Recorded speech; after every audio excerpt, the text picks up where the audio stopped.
seseorang tidak akan dapat predikat takwa sampai dia melakukan muhasabah kepada dirinya sendiri lebih ketat dibandingkan seorang teman yang bermuhasabah terhadap temannya.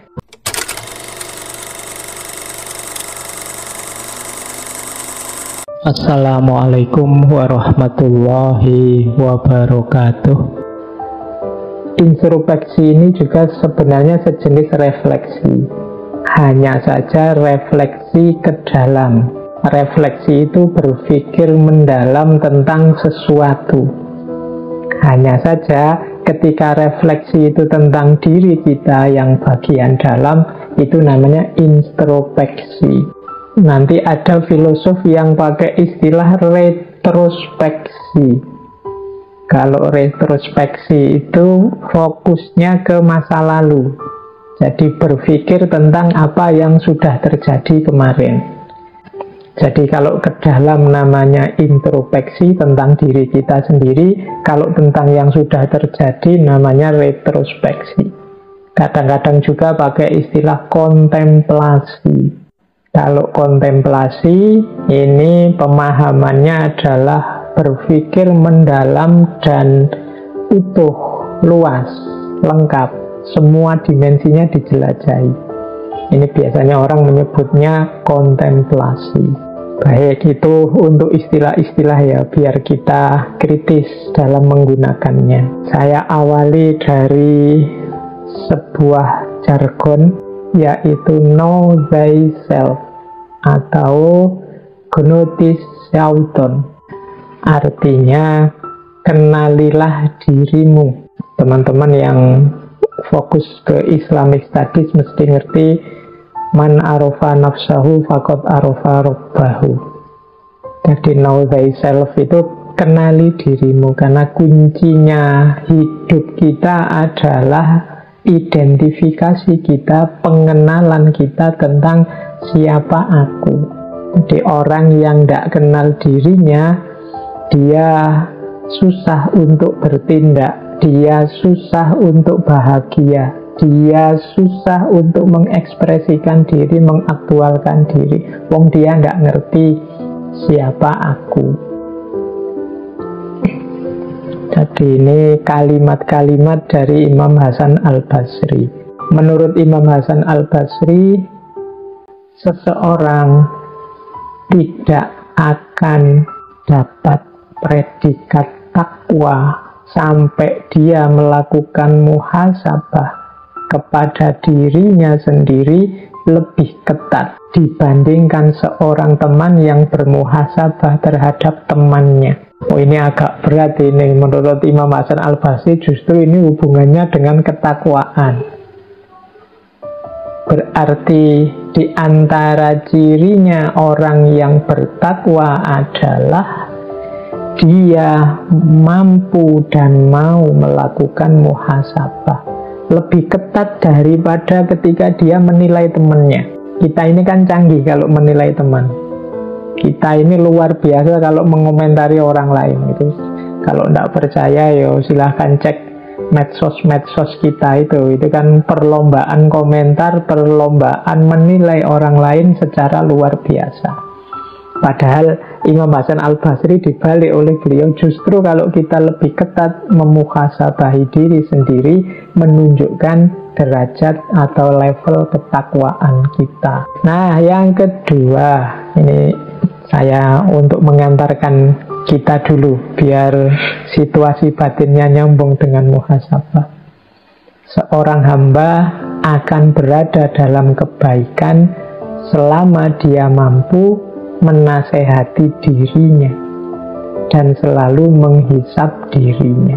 Kemudian yang ketiga, di antara tanda-tanda Allah berpaling dari seseorang ialah Allah menjadikan kesibukannya pada perkara-perkara yang tidak bermanfaat baginya.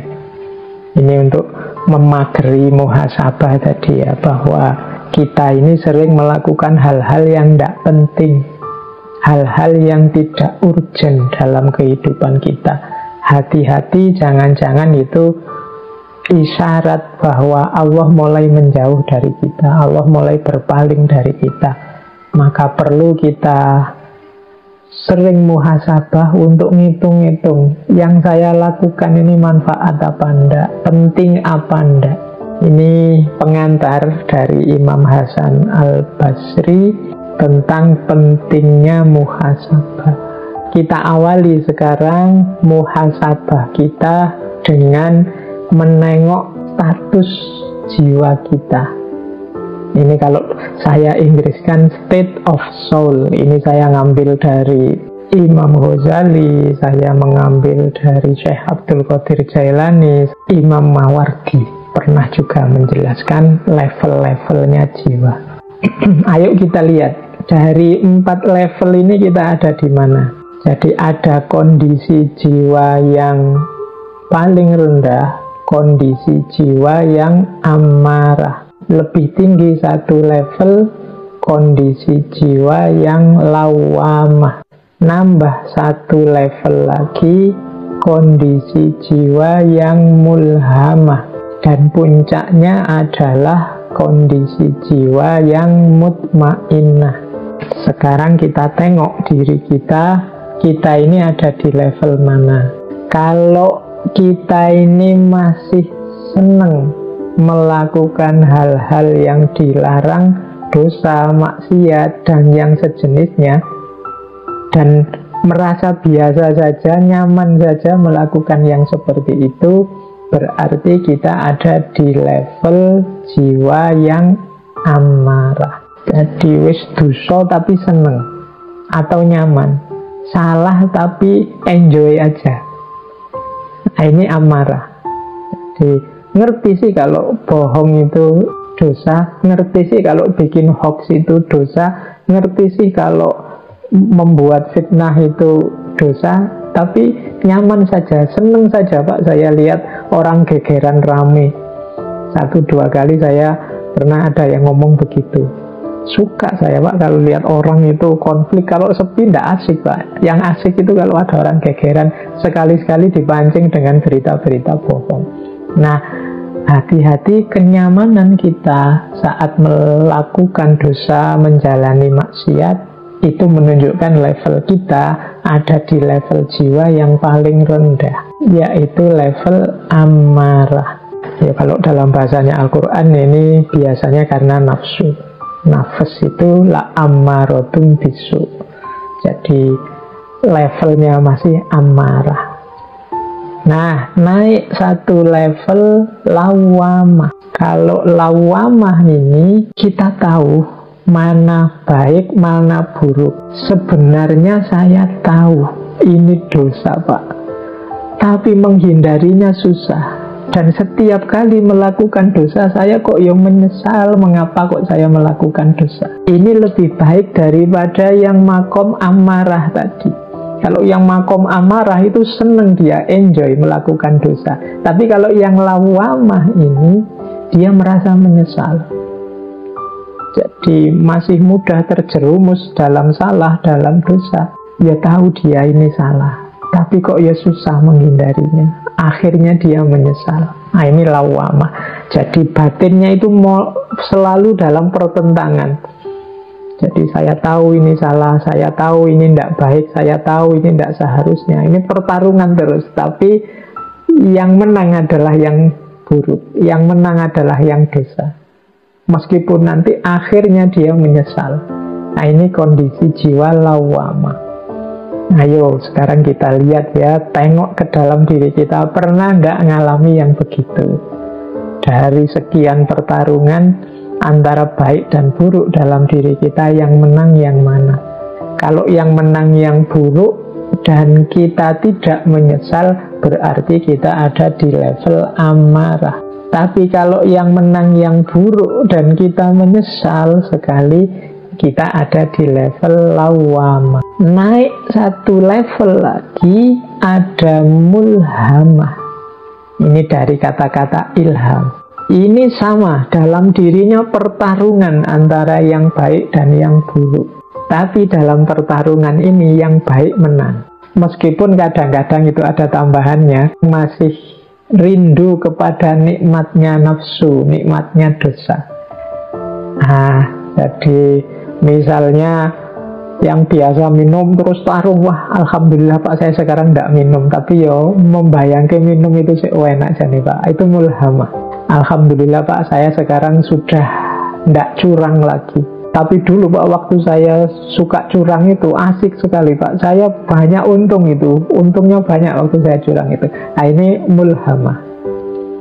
Jadi yang menang kebaikan dalam dirinya, meskipun kadang-kadang ada bersitan-bersitan dalam jiwa kita untuk, wah dulu ya waktu saya masih muda itu masih suka motoran, masih suka itu ganggu orang malam-malam itu, wah rasanya dulu itu asik, itu mulhamah. Sekarang enggak lagi sih, ngerti karena itu salah, tapi masih ada sedikit-sedikit kerinduan ke masa lalu, padahal masa lalu itu mungkin sesuatu yang tidak sepantasnya, atau kesalahan, atau kekhilafan. Nah ini berarti levelnya mulhamah. Jadi yang dipilih sudah benar kebaikan, meskipun masih ada sedikit-sedikit keinginan untuk melakukan yang salah. Dan puncaknya nafas, state of soul yang paling puncak adalah mutmainnah. Mutmainnah ini jiwa yang stabil, tenang, mantap dalam kebaikan. Kalau ini sudah tidak ada pertarungan lagi, jadi sudah mantap, stabil dalam kebaikan. Jangan lupa kalau di surat Al-Fajr itu, ya ayatuhan nafsul mutmainnah irji'i ila rabbiki radiyatan mardiyah.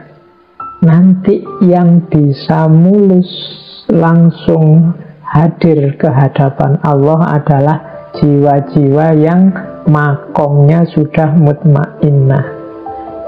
Berarti jiwa yang sudah stabil, tenang, mantap, nyaman dalam kebaikan.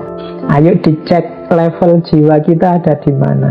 Kita ini masih tergolong amarah, lawamah, mulhamah, atau mutmainnah.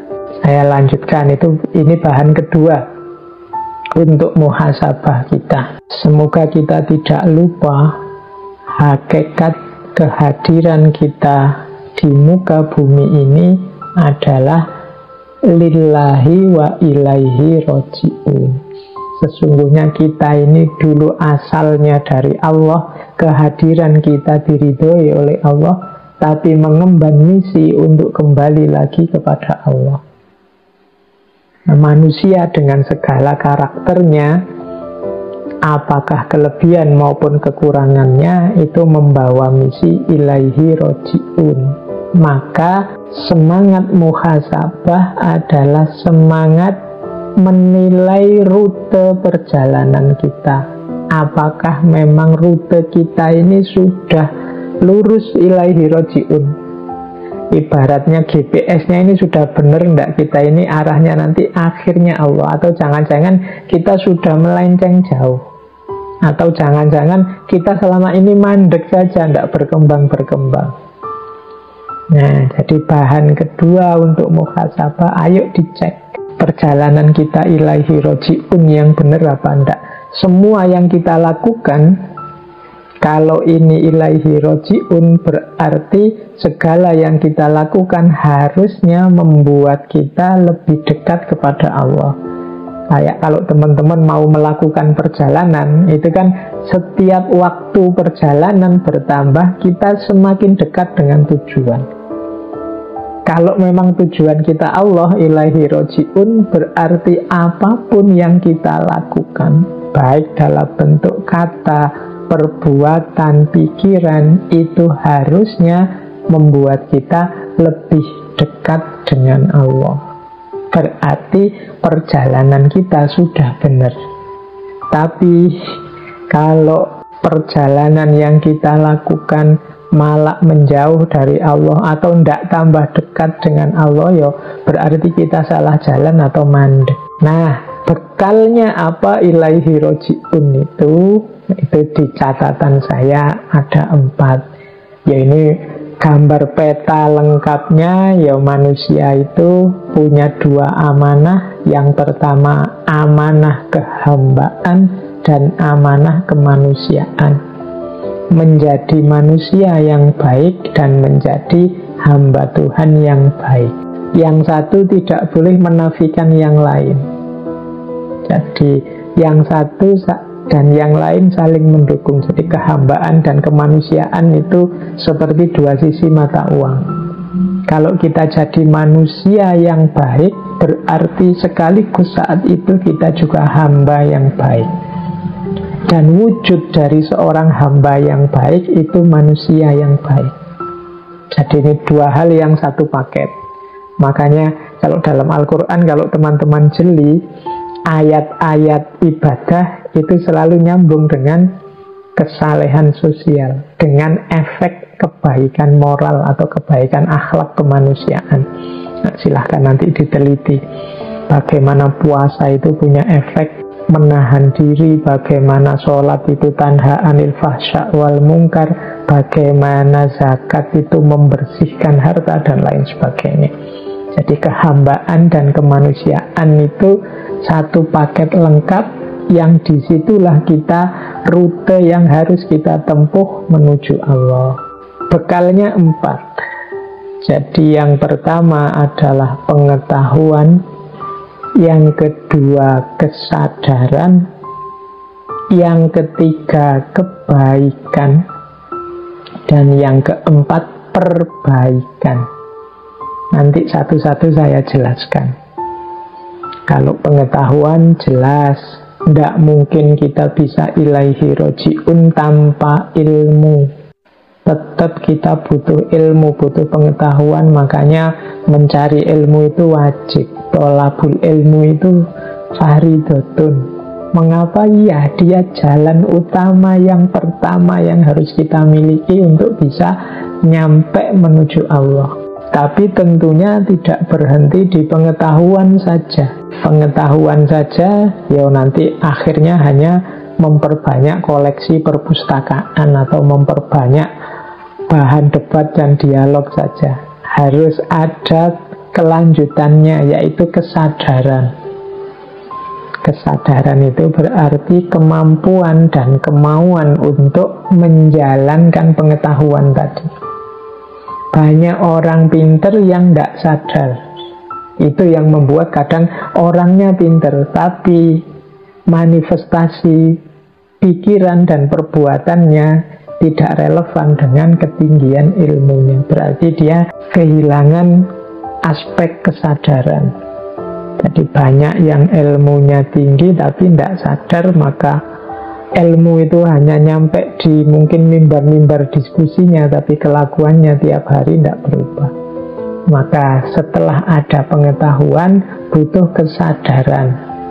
Saya definisikan tadi, kesadaran itu kemauan dan kemampuan untuk menjalani. Kemudian setelah sadar, ya kebaikan ini saya terjemahkan ringkas dari amal soleh. Disinilah manifestasi fisik, manifestasi nyata dari pengetahuan dan kesadaran kita. Jadi, ya tahu, ya mau, dan akhirnya dijalankan beneran. Nah, ini 3 level pertama: pengetahuan, kesadaran, kebaikan. Yang keempat, ini karena kita tahu bahwa hidup kita ini tidak sempurna, kita ini banyak kelemahan-kelemahan, maka pengetahuan dan kebaikan yang kita jalani juga sifatnya selalu perlu diperbaiki. Jadi selalu perlu ditingkatkan lagi. Maka ada unsur yang keempat, yaitu perbaikan. Jadi perbaikan ini maksudnya berarti ya kita tidak berhenti merasa diri kita sudah tahu dan sudah benar, baik dalam pikiran maupun perbuatan, tapi kita juga sadar bahwa kita ini perlu ditingkatkan lagi, perlu lebih baik lagi, lebih baik lagi. Makanya di situ yang keempat saya tulis perbaikan, pengetahuan, kesadaran, kebaikan, dan perbaikan. Ini jalan kita ilaihi roji'un. Lanjutkan lagi. Ini yang pertama tentang pengetahuan. Saya tahu hari ini problem kita untuk pengetahuan bukan kita ini tidak tahu atau kurang pengetahuan, tapi kita ini hari ini diserbu oleh gelombang pengetahuan yang tidak ada habis-habisnya. Gelombang pengetahuan yang luar biasa menyerbu kita. Maka menurut saya penting hari ini kita introspeksi dengan, ini saya bawa kategori-kategorinya Imam Ghazali dari Ihya. Mari kita filter pengetahuan, mari kita filter wawasan keilmuan yang menghampiri kita. Imam Ghazali punya kategori ilmu itu ada kalanya mahmudah, ada kalanya mazmumah. Jadi pengetahuan atau ilmu itu punya kategori mahmudah, punya kategori mazmumah. Mahmudah itu berarti terpuji, mazmumah itu tercela. Terpuji atau tercela itu bisa karena isinya, bisa karena prosesnya, bisa karena hasil atau efeknya. Jadi kalau Imam Ghazali menjelaskan yang isinya mazmumah itu jenis-jenis ilmu yang merusak. Imam Ghazali mencontohkan ilmu sejenis ilmu sihir, ilmu santet, dan yang seperti itu. Mungkin hari ini termasuk ilmu-ilmu yang mungkin untuk menipu orang, membuat hoax, membuat berita palsu, dan lain-lain. Itu perlu kita beri kategori ilmu yang mazmumah. Kita tidak perlu ngerti yang seperti itu, kita kejar saja yang mahmudah. Ada juga sebenarnya ilmunya mahmudah, tapi proses kita mencari atau proses kita menyampaikannya tercela. Mungkin mencari ilmunya beli buku bacaan misalnya, itu bahasa saya itu mazmumah dari sisi prosesnya. Hati-hati, nanti jangan sampai ilmunya tidak barokah dari situ. Atau dari sisi hasil atau efeknya. Hasil atau efeknya ini ya berarti manfaat dan mafsadatnya. Ilmunya benar, prosesnya benar, tapi ternyata kurang manfaat. Isinya malah merusak. Mungkin penggunaannya tidak tepat. Nah, di situ ada kategori-kategori. Ini saya bahasa Indonesiakan dari Ihya itu. Ada ilmu itu yang diyakini saja, ada yang harus dipahami, ada yang perlu dijalani, atau ilmu untuk dihindari. Yang harus kita jalani apa, yang harus kita hindari apa. Ini juga butuh pertimbangan-pertimbangan keilmuan. Ada juga kategori lain, Imam Ghazali menyebutnya fardu ain atau fardu kifayah. Itu bahasa saya keharusan dan keutamaan. Jadi misalnya ilmu tentang sholat, yaitu kita harus tahu. Ilmu tentang puasa kita harus tahu, kewajiban kita. Ilmu tentang makan kita harus tahu, kalau tidak makan kan kita bisa mati, tentang kesehatan. Nah, ada juga yang keutamaan-keutamaan. Jadi yang tidak harus semua orang tahu. Yang ahli biologi ilmunya mendalam di biologi, yang ahli fisika mendalam di fisika. Itu penting semua, tapi keutamaan-keutamaan tidak wajib setiap orang ngerti.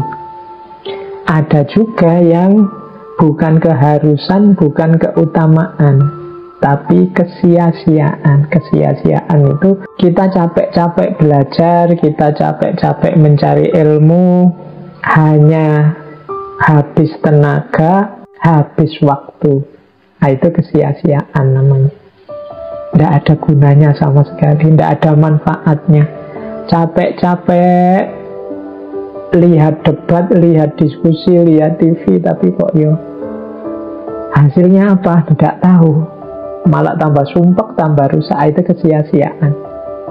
Jadi itu 3 kategori keilmuan versinya Imam Ghazali. Jadi ada yang fardu ain, ada fardu kifayah. Nah, yang terakhir, kalau ini kita mesti ngerti ya, manfaat dan mafsadat. Ilmu itu membawa kebaikan ataukah membawa kerusakan. Ini juga bisa tergantung isinya, bisa tergantung prosesnya. Ada ilmunya baik, tapi digunakan untuk yang jelek-jelek, untuk yang merusak-merusak. Ada juga begitu. Oke, atau Pak, ini ilmunya, isinya sebenarnya merusak kok Pak, saya hanya ingin tahu saja, tidak ada gunanya apa-apa. Jangan-jangan itu hanya buang waktu saja. Kalau memang begitu, jatuhnya nanti kesia-siaan. Nah, kita sendiri yang ngukur. Nah, muhasabah bidang pengetahuan ini, kita pertama-tama harus bertanya, apakah aku sudah punya ilmu tentang apa yang harusnya aku ketahui. Itu yang pertama. Setelah itu baru yang lain, yang keutamaan. Kemudian boleh ditanyakan wawasan-wawasan, upaya-upayaku menambah ilmu selama ini ada ndak sih yang jatuhnya kesia-siaan, atau jangan-jangan hanya merusak pikiranku saja. Saya suka sih ikut di grup sana itu, tapi kok setiap saya baca isinya diskusi ndak karu-karuan, ngerusak pikiranku saja. Nah, itu kita juga harus waspada, karena pengetahuan yang kita masukkan dalam diri kita, itulah nanti yang jadi patokan, yang jadi standar hidup kita nanti wujudnya akan seperti apa. Jadi kuncinya ada di pengetahuan yang masuk. Maka jangan sampai yang masuk itu hal-hal yang mazmumah. Alhamdulillah kalau mahmudah. Kita juga harus ngerti mana yang diyakini, mana yang untuk dipahami, mana yang untuk dijalani, dan mana yang untuk dihindari. Yang dihindari pun kita harus tahu, karena jangan sampai harusnya kita hindari tapi malah kita jalani, harusnya kita jalani, kita hindari. Ada yang cukup diyakini, tapi ada yang perlu dipahami. Dipahami berarti difikirkan secara mendalam. Ada ilmu khususnya. Tapi ada juga bagian pengetahuan yang cukup diketahui saja. Jadi ayo, level muhasabah untuk pengetahuan, kita tengok isi pikiran kita selama ini.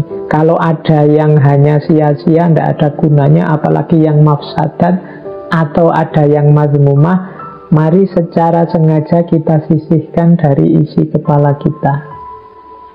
Atau kita menghindar dari situasi yang menyebabkan kita menyerap informasi yang mazmumah, atau pengetahuan yang mafsadat, atau aktivitas ilmu yang sia-sia. Hanya habis biaya, habis tenaga, habis kuota, tapi tidak ada manfaatnya. Jadi ini level muhasabah yang pertama. Tadi kan bekalnya menuju Allah itu yang pertama ilmu atau pengetahuan. Maka ayo kita muhasabai aspek pengetahuan kita sudah benar apa enggak. Kalau pengetahuannya sudah keliru, sudah mazmumah, apalagi mafsadat, kemungkinan nanti pengetahuan ini justru akan membawa kita semakin jauh dari Allah. Kita tidak jadi ilaihi roji'un. Kita lanjutkan ke step kedua, kesadaran. Nah, kalau kesadaran ini hubungannya dengan kemauan kita untuk menjalani apa yang kita ambil dari pengetahuan. Nah, kesadaran itu saya bagi 3. Jadi kalau pengetahuan itu bahannya, kesadaran ini wadahnya. Ada isi, ada bentuk, ada manifestasi. Mari membangun kesadaran. Ayo kita tengok diri kita. Kesadaran kita itu isinya seperti apa, bentuknya apa, manifestasinya bagaimana. Kita bahas pertama ya, isi. Ini saya membedakan isinya kesadaran itu bisa 3. Yang pertama basyariyah, yang kedua insaniyah, yang ketiga ilahiyah. Kalau ada yang tanya, Pak, kadang-kadang kan ada Pak orang jahatnya luar biasa. Itu apa tidak masuk juga di situ kesadaran hayawaniyah misalnya? Enggak. Kalau ada hayawaniyah itu dalam bahasa saya sebenarnya dia belum sadar. Kalau ini sudah sadar. Cuma ada kategori-kategorinya. Di yang pertama isi ya, saya jelaskan satu-satu. Kesadaran basyariyah itu kesadaran pemenuhan kebutuhan kemanusiaan fisikal saja. Kebutuhan makan, kebutuhan minum, kebutuhan berhubungan dengan orang lain, kebutuhan untuk menikah, kebutuhan yang fitri-fitri, fitrah-fitrah kemanusiaan itu kebutuhan basyariyah. Tidak salah orang punya kesadaran basyariyah, tapi tidak boleh melampaui batas. Jadi kalau melampaui batas jadinya negatif. Makan itu bagus, kurang makan atau kebanyakan makan jelek. Menikah itu utama, seks itu bagus, tapi berlebihan di situ atau kekurangan di situ itu negatif. Jadi ini kesadaran basyariyah. Orang tidak boleh berhenti di situ saja harusnya, tapi itu harus dilewati basyariyah itu. Tidak boleh orang, Pak, saya demi hidup untuk Allah saja saya tidak menikah, Pak. Atau saya tak puasa terus, Pak. Atau saya tak sholat malam terus, Pak. Tidak manusiawi. Kalau tidak manusiawi, bahkan oleh Rasulullah dimarahi. Itu nanti kan ada hadisnya, faman rohiba an sunnati falaisa minni. Wong Rasul juga menikah, Rasul juga tidur, dan juga sholat malam, Rasul juga puasa dan juga buka puasa. Jadi ini kesadaran basyariyah, dipenuhi secukupnya dan jangan berhenti di situ. Orang yang berhenti di kesadaran basyariyah, ya level kemanusiaan dan level ketuhanannya tidak tergarap. Fokusnya hanya isi perut, ingin sukses dan berhasil di level kategori-kategori pemenuhan kebutuhan. Biasanya terus berlebihan di situ. Itu level kesadaran basyariyah. Kalau ada orang bilang begini misalnya, saya mencari rezeki dengan segala cara, kadang-kadang bohong, itu kan tidak masalah. Ini kan demi anak istri, demi memenuhi kebutuhan dasar dalam keluarga misalnya. Itu orang yang pikiran semacam ini, kesadarannya berarti levelnya masih basyariyah. Jadi ya hanya di level materi saja, pemenuhan kebutuhan fisik saja. Tidak salah, tapi dia belum utama. Basyariyah ini sudah kesadaran kemanusiaan, tapi fokusnya hanya pada aspek duniawiyahnya saja. Nah, naik satu level ada kesadaran insaniyah. Ini sudah masuk kesadaran kemanusiaan yang lebih tinggi. Sudah masuk dimensi ilmu, sudah masuk dimensi budaya, akal budi, peradaban. Disinilah manusia berperan sebagai khalifahnya dengan segala karakter-karakter yang baik. Ini kesadaran insaniyah. Bagaimana manusia menggunakan akal budinya untuk mengelola kehidupan, tidak sekedar memenuhi kebutuhannya. Nah, ini kesadaran level 2. Disinilah manusia di level khalifah. Yang untuk ini Allah wa'allama adamal asma'a kullaha. Nah, yang ketiga isi kesadaran adalah kesadaran ilahiyah. Kesadaran ilahiyah itu fokusnya jiwa kita, orientasinya hanya Allah saja. Oke, jadi ada basyariyah, insaniyah, ilahiyah. Ayo kita tengok dalam dirimu masing-masing, kesadaranmu isinya apa sekarang. Kalau yang kamu pikir hanya, Pak, kapan saya lulus, kemudian dapat ijazah, kemudian cari kerja, kemudian kawin, kemudian punya anak, membesarkan anak, itu saja yang ada di pikiranmu, ya berarti engkau ada di kesadaran basyariyah. Tidak salah, cuma perlu kamu naikkan lagi levelnya biar tidak hanya itu. Karena kehadiranmu di muka bumi tidak hanya untuk cari uang kemudian membesarkan anak berketurunan, tapi ada misi yang lebih mulia.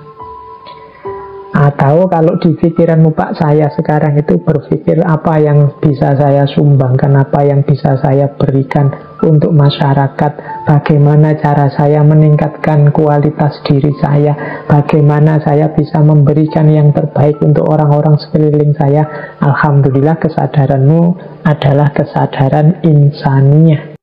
Atau yang ada di pikiranmu adalah, Pak, saya melakukan semua yang menurut saya benar, semua yang menurut saya baik, itu hanya demi Allah saja.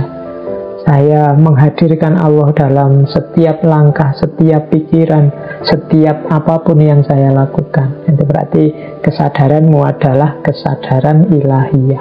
Jadi ada kesadaran basyariyah, insaniyah, ilahiyah. Nah, ayo kita muhasabah diri kita ini isinya apa sekarang kesadarannya. Yang sibuk muncul di pikiran kita itu apa? Basyariyah, insaniyah, atau ilahiyah. Itulah level kesadaran kita. Terus bentuknya sekarang. Kalau bentuknya kesadaran itu saya rangkum jadi 3. Itu ada kesadaran kewajiban, ada kesadaran kebutuhan, ada kesadaran cinta. Jadi kalau kewajiban itu berarti yang kau orang baik, melakukan segala jenis kebaikan, tapi sifatnya karena engkau merasa itu kewajibanmu. Kalau kewajiban itu kan seperti aturan yang dibebankan, bahkan ada kesan dipaksakan. Harus kamu lakukan. Mengapa engkau sholat? Ya karena umat Islam wajib sholat. Ini rasanya kan beban. Kalau boleh libur tidak sholat, alhamdulillah. Nah, itu berarti masih kewajiban. Kok mau puasa 1 bulan? Ya orang Islam ya wajib. Tidak salah bahwa orang Islam itu wajib. Tapi kalau berhenti hanya di kewajiban, ya rasanya puasa itu beban. Sudah benar kewajiban, tapi ada yang lebih tinggi, yaitu kebutuhan. Jadi kalau kewajiban itu kan seolah-olah yang butuh bukan saya sholat ini wajib, kalau boleh saya tidak sholat, kan tidak merasa butuh terhadap sholat. Maka ada yang lebih tinggi, yaitu kebutuhan. Saya sholat, Pak, sebagai manusia saya butuh sholat, ingin hati saya tenang, saya butuh puasa untuk melatih menahan diri. Ya, ini level kebutuhan. Ada sudah lebih bagus daripada kewajiban, meskipun ada pamrihnya. Pamrihnya apa? Kebutuhan. Ada yang kau inginkan. Nah, yang paling tinggi itu level cinta. Kalau level cinta ini sudah tidak memikirkan dirinya lagi. Orang mencintai itu kan tidak egois. Yang difikirkan adalah yang dicintai. Maka ini disebut level paling tinggi. Kadang orang menyebutnya ikhlas. Jadi, mengapa engkau sholat? Allah suka kalau saya sholat, semuanya lillahi ta'ala, hanya untuk Allah saja. Nah, ini level ketiga. Kesadaran kita tadi yang basyariyah, insaniyah, ilahiyah, itu ada di level kewajiban, ataukah level kebutuhan, ataukah level cinta. Mari kita muhasabai. Kalau kita merasa semua ini beban dalam hidup kita, berarti levelnya masih kewajiban. Kalau kita masih punya banyak pamrih-pamrih yang lain selain Allah, selain lillahi ta'ala, levelnya kebutuhan. Tapi kalau kita sudah tidak egois memikirkan apa yang saya dapat, keuntungan apa yang saya peroleh, berapa pahala yang saya panen, yang penting Allah ridho padaku, levelnya level cinta.